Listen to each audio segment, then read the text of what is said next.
আজি আপোনালোকে তথা অসমৰ বিভিন্ন প্ৰান্তৰ সংবাদ কৰ্মীসকলে চৰকাৰৰ যি দৃষ্টি আকৰ্ষণ কৰিলে আৰু সেই দৃষ্টি আকৰ্ষণৰ ফলশ্ৰুতিত চৰকাৰে ৰাজ্যখনৰ সমস্যাসমূহ দেখা পাবলৈ সক্ষম হ'ল আৰু অতি শেহতীয়াকৈ ৰাজ্যখনৰ প্ৰায় 12,000 শিক্ষকৰ ভিতৰত যোৱা 30 জানুৱাৰীত 4,511 গৰাকী শিক্ষকৰ হাতত নিযুক্তি পত্ৰ তুলি দিলে। এইখিনি ক্ষেত্ৰত সংবাদ জগতৰ অপৰিসীম সেৱা আছে, সেইখিনি আপোনালোকৰ আমি ব্যক্ত কৰিছো। সেই উদ্দেশ্যে আজি আমি বিভিন্ন ঠাইৰ পৰা সমবেত হৈ আপোনালোকৰ সৈতে একাপ চাহ খোৱাৰ লগতে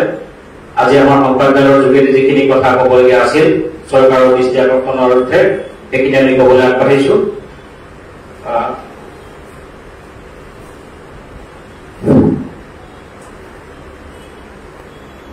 অসমৰ যি দীৰ্ঘদিনীয়া বেতনবঞ্চিত প্ৰাথমিক শিক্ষকৰ সমস্যা আছে, এই শিক্ষকৰ সমস্যাৰ আজি বৰ্তমানৰ চৰকাৰে সমাধান কৰি চলিত বৰ্ষৰ 30 জানুৱাৰীত অসমৰ বিভিন্ন জিলাৰ 4,511 গৰাকী শিক্ষকৰ হাতত নিযুক্তি পত্ৰ প্ৰদান কৰি শিক্ষা জগতত এক ইতিহাস সৃষ্টি কৰিলে বুলি আমি কৈছো, যাৰ কাৰণে আমি সদৰ্ভ বেতনবঞ্চিত কৰ্মৰত প্ৰাথমিক শিক্ষক সন্থাৰ তৰফৰ পৰা সেই সময়ৰ শিক্ষামন্ত্ৰী আৰু বৰ্তমানৰ মুখ্যমন্ত্ৰী আসন অলংকৃত কৰা ডক্টৰ হিমন্ত বিশ্ব শৰ্মা ডাঙৰীয়াক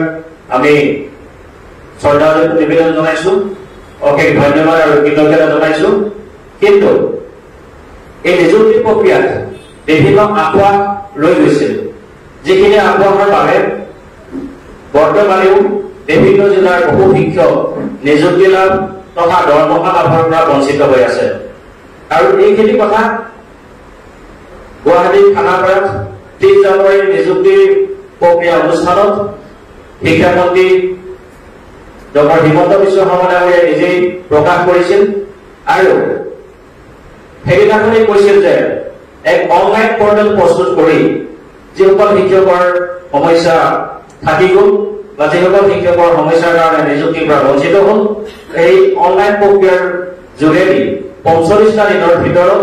শিক্ষকসকলৰ সমস্যা সমাধান হ'ব বুলি ৰাজহুৱাকৈ প্ৰতিশ্ৰুতি প্ৰদান কৰিছিল। কিন্তু আজি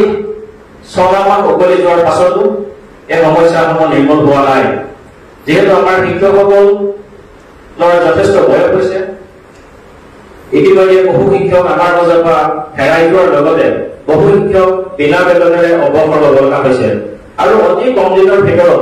বহু শিক্ষক অৱসৰ গ্ৰহণ কৰিব। সেয়েহে আজি মুখ্যমন্ত্ৰী মহোদয়ৰ দৃষ্টিগোচৰ কৰিবৰ কাৰণে এই সংবাদদানৰ জৰিয়তে আমি মন্ত্ৰী মহোদয়ক এটা কথা অনুৰোধ কৰিব বিচাৰিছো যে যিসকল যোগ্যতা সম্পন্ন শিক্ষক নিযুক্তি লাভৰ পৰা বঞ্চিত হৈ আছে, এই শিক্ষকসকলৰ সমস্যা আপুনি অতি সোনকালে যাতে সমাধান কৰি দিয়ে আমি তাৰ বাবে বিনম্ৰ অনুৰোধ জনাইছো। আৰু আপুনি যি 45 দিনৰ সময়সীমা বান্ধি দিছে, সেই সময়সীমা ইতিমধ্যে প্ৰায় 6 মাহ উকলি গৈছে। গতিকে আমি আজিৰ তাৰিখৰ পৰা আশা কৰিছো, লগতে আমি আপোনালোকক বা অসম চৰকাৰে আমি দাবী উত্থাপন কৰিছো, আগন্তুক 45টা দিনৰ ভিতৰত এই সমস্যাসমূহ যাতে আপোনালোকে নিৰ্মূল কৰি আমাৰ শিক্ষক হিচাপে যাতে বিদ্যালয়ত কাম কৰি যাবৰ কাৰণে উৎসাহ যোগায়। এতিয়া এই যিখিনি সমস্যা থাকি গ'ল, আমি আপোনালোকৰ জ্ঞাতাৰ্থে অলপ পুংখানুপুংখভাৱে ক'ব বিচাৰিছো। বিশেষকৈ চাকৰি নিয়োগকৰণৰ ক্ষেত্ৰত অসম চৰকাৰে 3টা পৰ্যায়ত তদন্ত আৰম্ভ কৰিছিল আৰু উক্ত তদন্তৰ ৰিপৰ্ট ইতিমধ্যে আমি RTI যোগেদি লাভ কৰিছো। আৰু RTI তথ্যত স্পষ্টকৈ উল্লেখ থকাৰ পাছতো উজনি অসম আয়োগৰ যিটো ৰিপৰ্ট আমি পাইছো, তাত শিৱসাগৰ জিলাৰ 44 গৰাকী শিক্ষকৰ নাম সম্পূৰ্ণৰূপে উল্লেখ থকাৰ পাছতো নিযুক্তি লাভৰ পৰা বঞ্চিত হৈ আছে। তেওঁলোকে কলীয়া ৰিপৰ্টিংখনো সমাপ্ত কৰিছে আৰু প্ৰায় 15 চনলৈকে দৰমহা লাভ কৰিবলৈ সক্ষম হৈছে। ঠিক তেনেদৰে লখিমপুৰ জিলাতো তেনেদৰে 4 গৰাকী শিক্ষক নিযুক্তি লাভৰ পৰা বঞ্চিত হৈ আছে। তাৰ লগে লগে শিৱসাগৰ জিলাৰ 53 গৰাকী শিক্ষক আৰু লখিমপুৰ জিলাৰ ৭৪ গৰাকী বুনিয়াদী প্ৰশিক্ষণপ্ৰাপ্ত শিক্ষকে শিক্ষকৰ পদত নিযুক্তি লাভ কৰাৰ বিপৰীতে টিউটৰ হিচাপে নিযুক্তি গ্ৰহণ কৰিব লগা হৈছে। তাৰে একাংশই টিউটৰ হিচাপে দৰমহা লৈছে যদিও নিজৰ হাতত একোখনকৈ বুনিয়াদী প্ৰশিক্ষণপ্ৰাপ্ত প্ৰমাণপত্ৰ থকাৰ পাছত বহু সংখ্যক শিক্ষকে সমস্যা সমাধান হোৱাৰ পাছত শিক্ষকৰ মৰ্যাদা লাভৰ পাছত দৰমহা লাভ কৰিম বুলি বা দৰমহা পাম বুলি তেওঁলোকে আশাৰে বাট চাই আছে যদিও এই সমস্যা সমাধান হোৱা নাই। তাৰ লগে লগে লখিমপুৰ জিলাৰ ৭৪ গৰাকী শিক্ষক তেওঁলোকৰ নাম ধেমাজি জিলাত অন্তৰ্ভুক্ত হৈ নিযুক্তি লাভ কৰিবলগীয়া হ'ল, যাৰ বাবে সেই ৫৪জন শিক্ষকে বৰ্তমান দৰমহা লাভ কৰাৰ পৰা বিৰত হৈ আছে। ঠিক তেনেদৰে এসময়ত শিক্ষা বিভাগৰ দ্বাৰা নিযুক্তি পোৱা বহু সংখ্যক শিক্ষক এই নিযুক্তি লাভৰ পৰা বঞ্চিত হ'ল আৰু সেই বিভাগীয়ভাৱে নিযুক্তি পোৱা শিক্ষকসকলৰ সমস্যা সমাধানৰ ক্ষেত্ৰত চলিত বৰ্ষৰ যি নিযুক্তি বিজ্ঞান অনুষ্ঠান খানাগ্ৰাস হৈছিল, উক্ত অনুষ্ঠানতে সেই সময়ৰ শিক্ষামন্ত্ৰী ডাঙৰীয়াই তেওঁলোকৰ ক্ষেত্ৰতো এক বিবেচনা কৰিব বুলি আমাক কথা দিছিল। গতিকে সেইসকল শিক্ষকৰ ক্ষেত্ৰতো মন্ত্ৰী মহোদয়ে বিবেচনা কৰি নিযুক্তি প্ৰদান কৰিব লাগে বুলি আমি চৰকাৰৰ ওচৰত এক দাবী জনাইছো। তাৰ লগে লগে নিযুক্তি লাভৰ পাছতে বহু সংখ্যক শিক্ষক ইতিমধ্যে অৱসৰ গ্ৰহণ কৰিছে আৰু অৱসৰ গ্ৰহণ কৰাৰ পাছত তেখেতলোকে যি পাব লগা মৰ্যাদা, সেই মৰ্যাদা কিন্তু এতিয়ালৈকে লাভ কৰা নাই। আৰু ইতিমধ্যে আমি বিভাগীয় বিষয়াৰ লগত যোগাযোগ কৰিছে যদিও তেওঁলোকৰ ফাইলৰ কাম কিন্তু এতিয়ালৈকে কোনো অগ্ৰগতি হোৱা নাই। এই ক্ষেত্ৰত মন্ত্ৰী মহোদয়ে যদি আমাক অকণমান সহায়ৰ হাত আগবঢ়ায় তেন্তে আমি শিক্ষক সমাজে নহৈ উপকৃত হম। ইয়াৰ উপৰি পূৰ্বতে প্ৰায় ১৫-২০ বছৰ ২৫ বছৰৰ শিক্ষকতাৰ অভিজ্ঞতা থকা একাংশ শিক্ষকক কেৱল মাত্ৰ বুনিয়াদী প্ৰশিক্ষণ নথকাৰ বাবেই টিউটৰ হিচাপে নিযুক্তি প্ৰদান কৰা হৈছে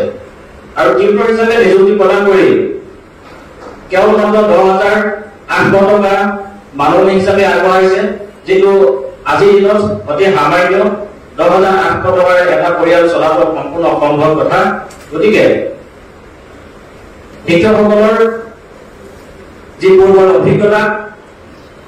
আৰু তেওঁলোকৰ জ্যেষ্ঠতাৰ ভিত্তিত শিক্ষক পদলৈ পদোন্নতি কৰিবৰ কাৰণে আমি অনুৰোধ জনাইছো। যিহেতু একেটা সময়তে একেলগে নিযুক্তি পোৱা একাংশ শিক্ষকে কোনো ধৰণৰ প্ৰশিক্ষণ নোলোৱাকৈ আজিও শিক্ষক হিচাপে কাম কৰি আছে আৰু তেওঁলোকে শিক্ষকৰ মৰ্যাদা লাভ কৰি আছে। গতিকে তেখেতলোকৰ ক্ষেত্ৰতো এই ব্যৱস্থা আমি গ্ৰহণ কৰিবৰ কাৰণে মন্ত্ৰী মহোদয়ক অনুৰোধ জনাইছো। তাৰ লগে লগে ইতিমধ্যে যিসকল শিক্ষক নিযুক্তি লাভ কৰাৰ পূৰ্বতে চাকৰিৰ পৰা অৱসৰ গ্ৰহণ কৰিলে বা যিসকল শিক্ষক চাকৰি পোৱাৰ আগতেই মৃত্যুবৰণ কৰিব লগা হ'ল, সেইসকল শিক্ষকৰ পৰিয়ালেও চৰকাৰলৈ এক আশাৰে বাট চাই আছে। তেওঁলোকৰ ক্ষেত্ৰতো চৰকাৰে এক সুদৃষ্টিৰে বিবেচনা কৰি তেওঁলোকৰ পৰিয়ালবিলাককো উপযুক্ত মৰ্যাদা প্ৰদান কৰিবৰ বাবে আজি আমি এই সংবাদমেলৰ জৰিয়তে অসম চৰকাৰলৈ অনুৰোধ জনোৱাৰ লগতে অসমৰ মাননীয় মুখ্যমন্ত্ৰী মহোদয়ক পুনৰবাৰ আমি সংসাৰ হৈ বিনম্ৰ অনুৰোধ আৰু গুহাৰি জনাইছো। তাৰ লগে লগে পুনৰবাৰ কৈছো, ইতিমধ্যে নিযুক্তি প্ৰক্ৰিয়াত ৰৈ যোৱা যিখিনি আঁকোৱা, এই আঁকোৱাসমূহ আজি তাৰিখৰ পৰা ৪৫টা দিনৰ ভিতৰত সমাধান কৰিবৰ কাৰণে আমি পুনৰবাৰ সংসাৰ হৈ অনুৰোধ জনোৱাৰ লগতে এক দাবী উত্থাপন কৰিছো।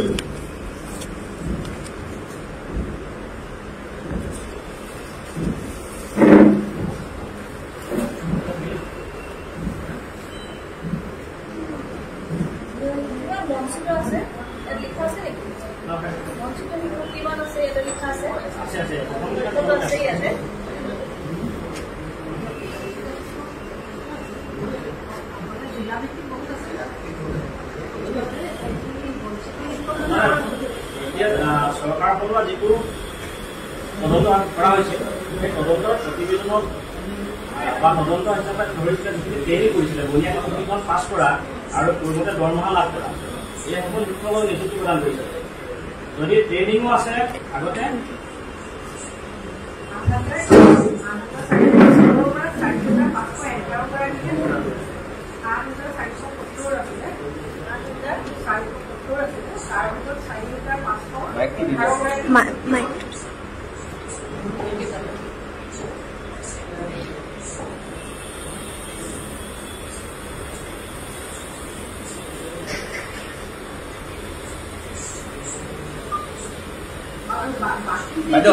মাইকটো লৈ লওক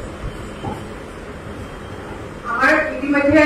তদন্তৰ প্ৰতিবেদন মৰ্মে ৮,৪৭০ গৰাকী অসমত শিক্ষক তদন্তৰ আওতালৈ আহিছিলে চৰকাৰে ৪,৫১১ গৰাকী শিক্ষকক গত ৩০ জানুৱাৰীত আমাক নিযুক্তি প্ৰদান কৰিলে আৰু বাকী ৰৈ যোৱা শিক্ষকসকলক বিভাগীয় কৰ্তৃপক্ষক এখন কমিটি গঠন কৰি ৪৫ দিনৰ ভিতৰত এই সকল শিক্ষকৰ সমস্যা সমাধান কৰিবৰ কাৰণে আগৰ শিক্ষামন্ত্ৰী বৰ্তমানৰ মুখ্যমন্ত্ৰী হিমন্ত বিশ্ব শৰ্মাদেৱ আছিলে আৰু তেখেতে এই নিযুক্তি যিসকলে গভৰ্ণমেণ্ট হিচাপে নিযুক্তি পাইছিলে সকলো শিক্ষককে যিহেতু আমাৰ এটা দীৰ্ঘদিনীয়া সমস্যা আছিলে আৰু বয়সৰ প্ৰতি লক্ষ্য ৰাখি এই ফাইলটো আজি আমাৰ প্ৰায় ২০টা বছৰে এই ফাইলটোৰ লগত আমি জড়িত আছিলো আৰু বয়সৰ প্ৰতি লক্ষ্য ৰাখি এই ফাইলটো যাতে একেবাৰে নিষ্পত্তি কৰিব পাৰি নেকি বিভাগৰ লগত কথা বতৰা পাতি ৪৫ দিনৰ ভিতৰত এইখিনি সমাধান কৰাৰ এটা প্ৰতিশ্ৰুতি দিছিলে গতিকে এই প্ৰতিশ্ৰুতি আজি প্ৰায় ৭ মাহে হ'ল গতিকে আমি যিহেতু অসমৰ কেন্দ্ৰীয় সভাপতি সম্পাদক হিচাপে আজি আমাক সকলো শিক্ষকে আমাৰ পৰা কিছুমান বাৰ্তা বিচাৰে গতিকে আমি এই আবাহতে মাননীয় মুখ্যমন্ত্ৰী দেৱে আমাৰ যি দুৰ্দশাত থকা এই সকল শিক্ষকক আমাৰ ৪,৫১১ গৰাকী শিক্ষকক উদ্ধাৰ কৰিলে আৰু বাকী যিসকল শিক্ষক ৰৈ গ'ল সেই সকল শিক্ষককো আমি অতি সোনকালে তেখেতসকলকো উদ্ধাৰ কৰি তাতে পৰিয়ালটো ৰক্ষা কৰে যিহেতু আমাৰ লগত শিক্ষক প্ৰায় অৱসৰ হ'ল মৃত্যু হ'ল আৰু যিসকল ৪,৫১১ গৰাকী শিক্ষকক নিযুক্তি দিলে তাৰ ভিতৰতো যথেষ্ট আশাপূৰ্ণ আপোনালোকক জনাইছো যিহেতু লখিমপুৰ ডিষ্ট্ৰিক্টৰ শিক্ষক ধেমাজি জিলাত নিযুক্তি হৈছে যাৰ পৰিৱৰ্তে আজি তেখেতসকলৰ দৰমহা বন্ধ হৈ আছে শিৱসাগৰ জিলাতো ঠিক তেনেকে বহু শিক্ষক বুনিয়াদী প্ৰশিক্ষণ পাছ কৰা শিক্ষক আজি ৫৩ গৰাকী শিক্ষকে তেখেতসকলে দুখ বেজাৰতে মানে দৰমহা লোৱা নাই টিউটৰত দৰমহা লোৱা নাই চৰকাৰে আশা কৰি আছে যিহেতু আমি বুনিয়াদী প্ৰশিক্ষণ পাছ কৰিছিলো ২০০০, ২০০১, ২০০২, ২০০৩ চনত আমি বুনিয়াদী প্ৰশিক্ষণ পাছ কৰিছিলো গতিকে আমি যিহেতু আমি যোগ্য শিক্ষক কিয় আমি টিউটৰ হিচাপে ১০,৮০০ টকা আমি বেতন লওঁ শিৱসাগৰ ডিষ্ট্ৰিক্টত আছে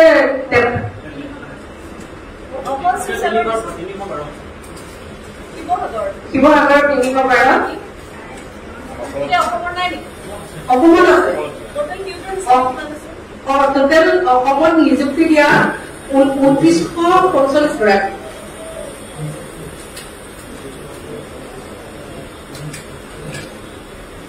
অসম ভিত্তিত ইমানখিনি আমাৰ ৩০ জানুৱাৰীত দিছিলে এইখিনি টিচাৰ হিচাপে দিছিলে বুনিয়াদী প্ৰশিক্ষণ শিক্ষক হিচাপে দিছিলে হয়